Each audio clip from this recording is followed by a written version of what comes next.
نبی کریم صلی اللہ تعالی علیہ وسلم کی بارگاہ میں جو بھی آ کر کے مانگتا سوال کرتا تو میرے آقا اس کو اتنا عطا فرماتے کہ اس کی کئی نسلوں کے لیے وہ کافی ہو جایا کرتا تھا۔ کون دیتا ہے دینے کو منہ چاہیے، دینے والا ہے سچا ہمارا نبی۔ میرے کریم سے اگر قطرہ کسی نے مانگا، دریا بہا دیے ہیں، دربے بہا دیے ہیں۔ آپ دیکھیں آج کل ہم اور آپ اپنی زندگی کا جائزہ لیں تو ہم نے اپنی زندگی کو جینے کا طریقہ اور سلیقہ سارا کچھ بھلا دیا ہے جو مصطفیٰ صلی اللہ تعالی علیہ وسلم نے ہمیں اور آپ کو جینے کا طریقہ بتایا تھا۔ آپ دیکھیں کس طریقے سے میرے آقا سرور کائنات صلی اللہ تعالی علیہ وسلم لوگوں کو ایک جینے کا طریقہ اور کس طریقے سے جینے کا طریقہ بتاتے ہیں۔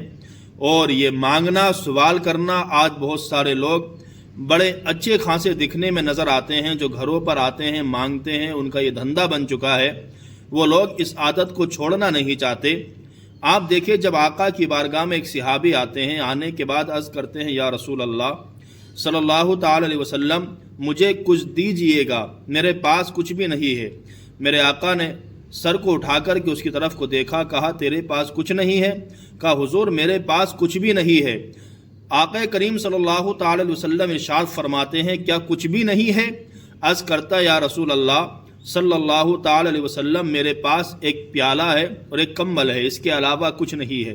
میرے آقا ارشاد فرماتے ہیں وہ کمبل اور پیالہ میرے پاس لے کر کے آؤ۔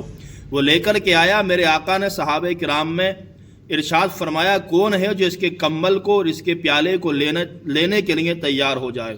میں کہتا ہوں آج کی دنیا کے اندر کوئی ایسا گھر نہیں ہوگا جہاں پر ایک ہی پیالہ ہو اور ایک ہی کمبل ہو، کسی کے گھر میں۔ ہمارے گھروں کا عالم تو یہ ہے کہ بہت سارے بستر تو ایسے ہیں جو صرف گھر پر پڑے ہی رہتے ہیں، کبھی ان کی کھلنے کی نوبت تک نہیں آتی ہے، سبحان اللہ۔ مگر آپ دیکھیں کہ آقا کریم نے کہا کہ کون اس کے پیالے کو اور کمبل کو خریدنا چاہے گا؟ تو لوگوں نے بونیاں لگائی تو دونوں کو 2 دینار میں میرے آقا نے بیچ دیا۔ 2 دینار جب آقا نے لیے اس صحابی کو دیے، کہا یہ لو اور 1 دینار کا کھانا لو، اپنے گھر جاؤ اور دوسرے دینار سے جا کر کے کلہاڑی خرید کر کے لے کے آؤ۔ وہ کلہاڑی خرید کر کے لے کے آیا اور 1 دینار سے اس نے جو ہے کھانا خریدا۔ میرے آقا کی بارگاہ میں کلہاڑی کو لے کر کے آیا تو اس کا جو دستہ تھا میرے مصطفیٰ صلی اللہ تعالی علیہ وسلم نے اپنے دستے کرم سے اس کلہاڑی کا دستہ لگا دیا، سبحان اللہ۔ آقا ارشاد فرماتے ہیں جا اس کلہاڑی کو جنگل میں لے کر کے جا، روزانہ لکڑیاں کاٹ اور خود بھی کھا لوگوں کو بھی کھلا، خود بھی پی لوگوں کو بھی پلا، خود بھی پہن اوروں کو بھی پینا۔ اور آقا نے ارشاد فرمایا آج سے 15 دن کے بعد مجھے تو نظر آنا۔ وہ چلا گیا۔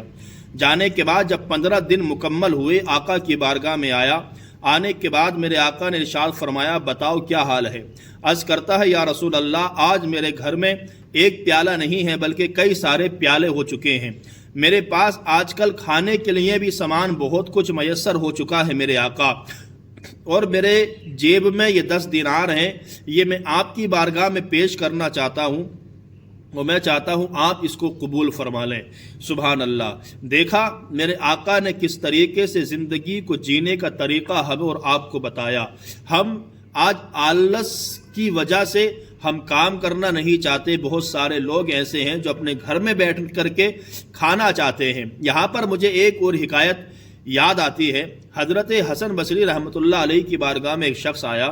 آنے کے بعد کہتا حضور آج کے بعد میں کام نہیں کروں گا، آج میں نے دیکھ لیا ایک جنگل میں ایسا منظر دیکھا ہے کہ وہ منظر دیکھ کر کے میرے بات سمجھ میں آ گئی کہ مجھے کچھ نہیں کرنا، مجھے گھر میں بیٹھنا ہے اور میں گھر میں بیٹھ کر کے بھی اللہ تبارک و تعالی مجھے رزق عطا فرمائے گا۔ ان بزرگ نے کہا ایسا کیا معاملہ تو نے جنگل میں دیکھا؟ کہا میں نے دیکھا کہ ایک شیر بڑی تیزی سے آتا ہے، میں پیڑ پر چڑھ گیا اور میں پیڑ پہ چڑھ کر کے یہ منظر دیکھ رہا تھا کہ اس شیر نے شکار کیا اور شکار کرنے کے بعد آدھا شکار اس نے کھایا اور آدھا شکار جو بچا تھا وہ اپنے منہ میں دبا کر کے پہاڑی کے اوپر چڑھ کر کے لے کے گیا اور وہاں پر ایک اندھی لومڑی بیٹھی ہوئی تھی، اس لومڑی کے آگے وہ رکھ دیا اور اس کو کھلایا شیر نے۔ تو کہا کہ میرے ذہن میں یہ بات اب بیٹھ چکی ہے کہ جو رب تبارک و تعالیٰ ایک اندھی لومڑی کو رزق پہاڑی کے اوپر پہنچا سکتا ہے تو میرا مولا مجھے بھی اپنے گھر میں رزق پہنچا سکتا ہے۔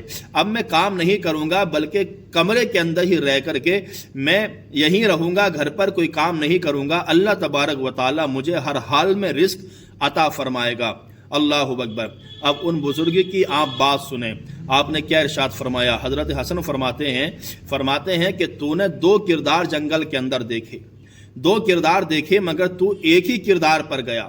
یعنی یہ ہماری آلس کی آج انتہا کیا ہو چکی ہے۔ آپ دیکھیں کہ ہم کس طریقے سے اپنے آپ کو ڈھالنا چاہتے ہیں اور ہمیں کرنا کیا چاہیے۔ حضرت حسن بصری رحمۃ اللہ علیہ ارشاد فرماتے ہیں تو نے 2 کردار جنگل کے اندر دیکھے، ایک لومڑی کا اور ایک شیر کا، مگر مجھے یہ بتا تو لومڑی ہی بننا کیوں چاہتا ہے، تو شیر بننا کیوں نہیں چاہتا؟ اللہ اکبر۔ یعنی لومڑی بننا چاہتا، شیر بننا نہیں چاہتا، گھر میں بیٹھ کے کھانا چاہتا ہے، یہ نہیں چاہتا کہ میں کام کر کے شیر بنوں اور حلال کما کر کے لاؤں، خود بھی کھاؤں، اپنے بچوں کو بھی کھلاؤں۔ تو یہ بھی تو سوچیں۔ تو حضرات محترم، ان باتوں پر جو میں نے آپ کے سامنے بیان کی ہیں، آپ حضرات اور میں، ہم سب، اللہ تبارک و تعالیٰ کی بارگاہ میں دعا ہے کہ ہم سب اس پر عمل کریں اور اپنی زندگی کو جو ہم جی رہے ہیں اس کو بہتر بنانے کے لیے اپنی سستی اور کاہلی کو دور کریں، اور میرے مصطفیٰ صلی اللہ تعالی علیہ وسلم کی حدیث مبارکہ جو میرے آقا نے فرمایا ہے، لوگوں بنا وجہ سوال کرنے سے یعنی مانگنے سے بچنا چاہیے، ایسے بنو کہ لوگوں کو دیا کرو، ایسے نہ بنو کہ لوگوں کے سامنے ہاتھ پھیلایا کریں۔ تو حضرات محترم، کام کرنے کی عادت ڈالیں، مشقت کریں، جد و جہد کریں۔ یہ کام جب انسان کیا کرتا ہے تو اللہ تبارک و تعالیٰ اس کو کامیابی اور کامرانی عطا فرماتا ہے۔